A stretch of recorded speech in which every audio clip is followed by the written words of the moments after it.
It will soon be possible for cars and motorcycles to receive instructions and to reply to their headquarters with the aid of a small handset.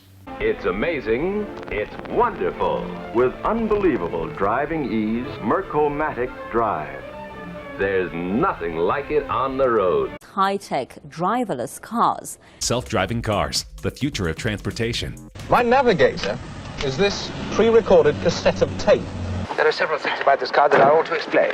That's all right. In Los Angeles in January, a Tesla crashed into a parked fire truck. Self-driving bus launches and crashes 2 hours later. One of the self-driving cars collided with a truck on Tuesday because it expected the bus to yield.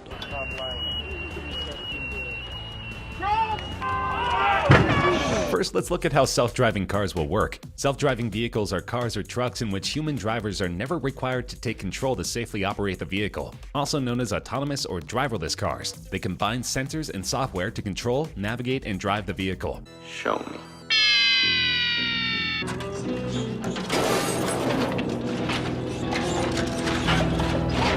This is the Lutz Pathfinder pod. It's equipped with 21 different sensors to allow it to build a three-dimensional picture of Milton Keynes. By 2015, this will be reality. A reality by 2017. They're saying it'll be out by 2017. Driverless cars on Maryland roadways by 2018. Self-drive vehicles in 2019. Is that realistic? I think it is. Nissan plans to sell self-driving cars by 2020. Addison Lee announced plans to bring them in by 2021. Self-driving cars will get here sometime soon. I reckon in the next under 5 years. Probably towards the end of next year. I expect by the end of this decade. By the turn of the decade, we will have the whole family in place, as it were. But they require the roads they're traveling on to be precisely mapped out. Otherwise, the vehicle is unsure of how to behave. If I ever use a different route, I simply use a different cassette. It uses infrared lasers to detect the car in front. This is a laser radar which can tell you very accurately how far you are away from something. It's all part of a revolution. I think it's going to change the lives of people across the world. We're going to see vehicles that can provide better public transport links at odd times of the day. I think we're on the brink and indeed starting a transport revolution. We're all set for auto control. You're now under automatic control. Hands-off steering.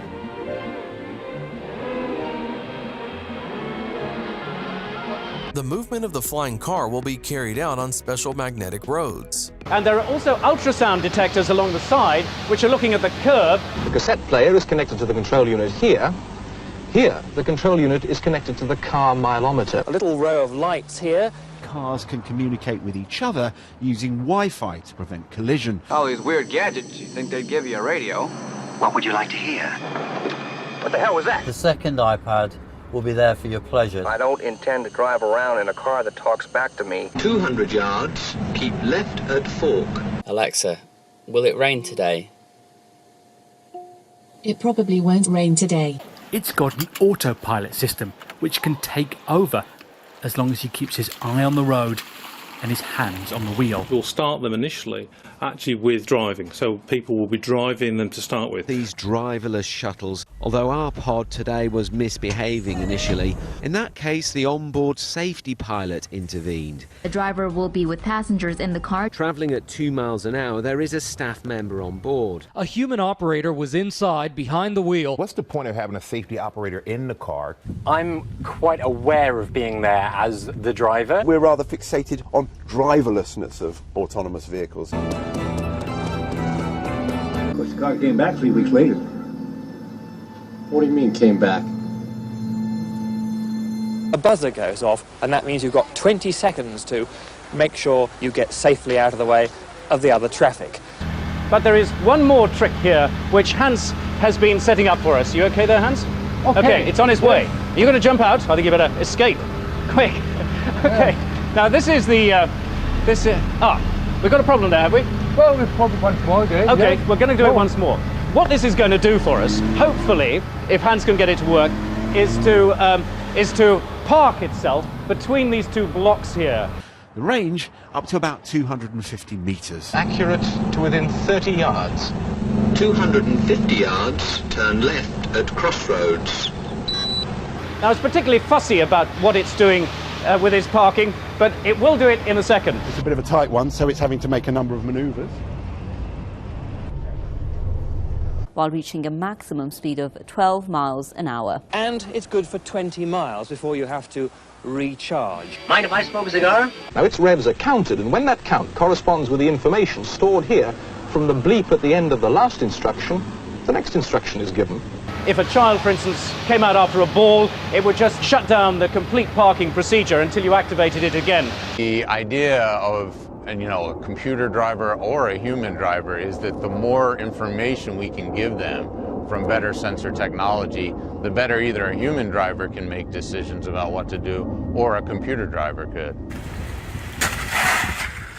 Tesco Express, 0.5 kilometres. Automated transport can improve the safety and efficiency of urban mobility, and I think they can play an important part in improving the environment in complicated urban landscapes. I think this is on the spectrum, another step along that development where we're looking at fully automated vehicles in more complicated environments. What we need to understand is how people choose to use it and what services they like and the way it's accepted into the overall transport picture.